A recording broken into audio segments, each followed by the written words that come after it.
रोग फैलने के कई तरीके हो सकते हैं मनुष्य में। ये एक रोगी व्यक्ति दिखाया गया है और एक ये स्वस्थ व्यक्ति है, ठीक है भाई। ये तो इससे कैसे फैल रहा है, कई प्रकार से रोग फैल सकता है भाई। या तो छींक के द्वारा, आप खांसे, आप छींके तो विषाणु की पूरी सेना आपके अंदर पहुंच गई। तो आपके अंदर पहुंची तो फेफड़ों में पहुंची तो आप स्वस्थ रहेंगे नहीं, आपको रोग हो सकता है, ठीक है। विषाणु यानी वायरस। इसी प्रकार यहाँ क्या दिखाया हुआ है भाई कि गंदा भोजन, ऐसा भोजन जिसके अंदर इस व्यक्ति के क्या थे, वही जीवाणु विषाणु जिससे ये ग्रस्त है और बीमार है जिसके कारण, और वही खाना आपने खा लिया, ठीक है। भाईचारे में कई बार होता है ना कि उसका केक और बर्थडे केक दोनों इकट्ठे सेम खा रहे हैं जी, ओ माय गॉड, ठीक है। फॉरेन में ये बड़ा कॉमन है, लेकिन इस तरह से भोजन शेयर करना कई बार बहुत खतरनाक हो सकता है, ठीक है।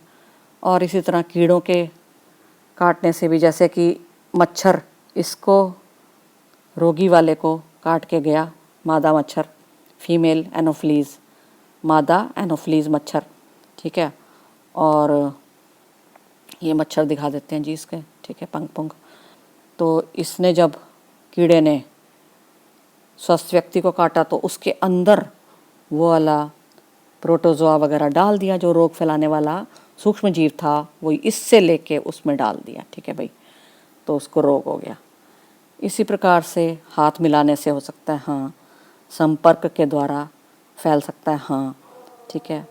और कुत्तों के द्वारा भी, काटने से भी स्वस्थ व्यक्ति बीमार पड़ सकता है, रेबीज हो सकती है उसको। जीवाणु यानी बैक्टीरिया के रोगों के कुछ उदाहरण हैं। टाइफाइड बहुत कॉमन है, हैज़ा यानी कॉलेरा जो कि मेलों में हो जाता है, बीमारी है मेलों की, और ये सब फैलने वाले रोग हैं, आपको पता है। तो संक्रामक रोग हैं ये सारे के सारे।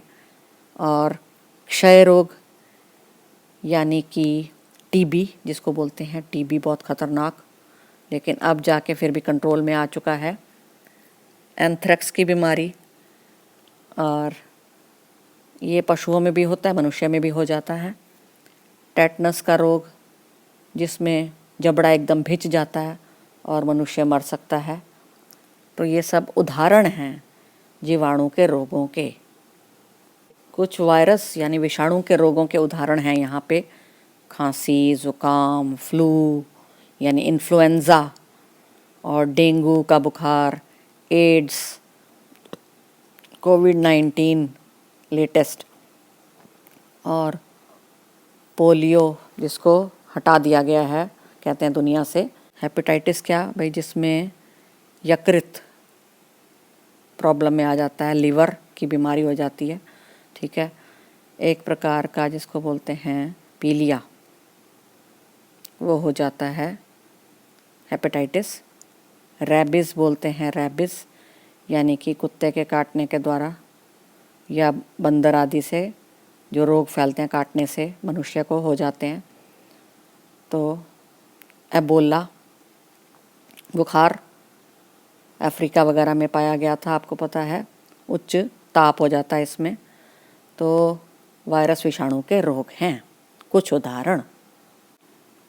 आपने एक एडवर्टीज़मेंट देखी होगी टीवी पर मशहूरी, जिसमें एक बंदर खुजली कर रहा होता है तो वो बोलते हैं कि ये बेचारा तो मजबूर है और आप तो नहीं मजबूर। आप क्या कर सकते हो, आप दवा का यूज़ कर सकते हैं अपने आप को किससे बचाने के लिए, खुजली, दाद, खाज आदि से बचाने के लिए, ठीक है।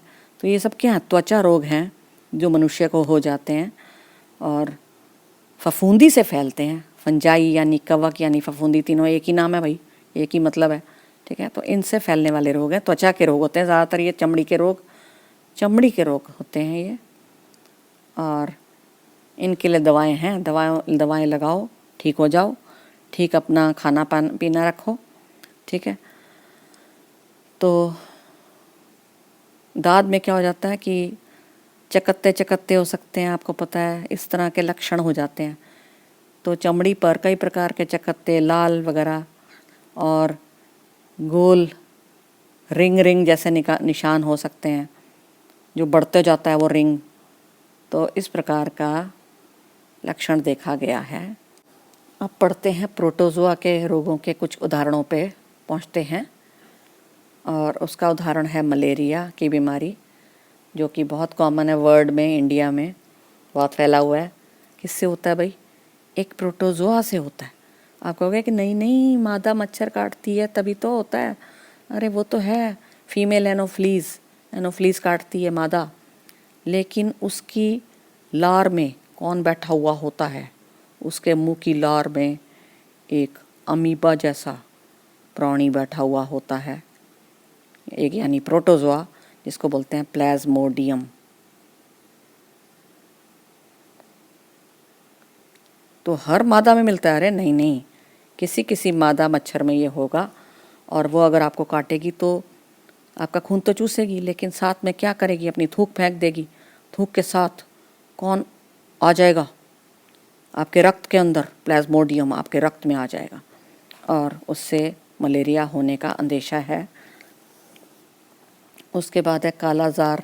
ये भी एक प्रकार का तीव्र बुखार है। लेशमानिया से नाम के प्रोटोजोआ से होता है, फैलता है। पेचिश का रोग यानी कि लूज मोशन की बीमारी, ये भी कई रोगाणुओं से हो सकती है। कोई ज़रूरी नहीं कि प्रोटोजोआ से हो, लेकिन प्रोटोजोआ से भी होती है। एंटमीबा से हो जाती है। कृमि वाले यानी कीड़े वाले रोग, ये भी हमें मनुष्यों को बहुत परेशान करते हैं। और एग्जाम्पल है आंत के कृमि।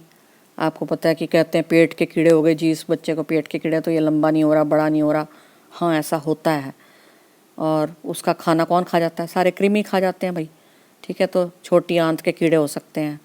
ठीक है, और आपने सुना होगा कि पिन वॉर्म भी होते हैं।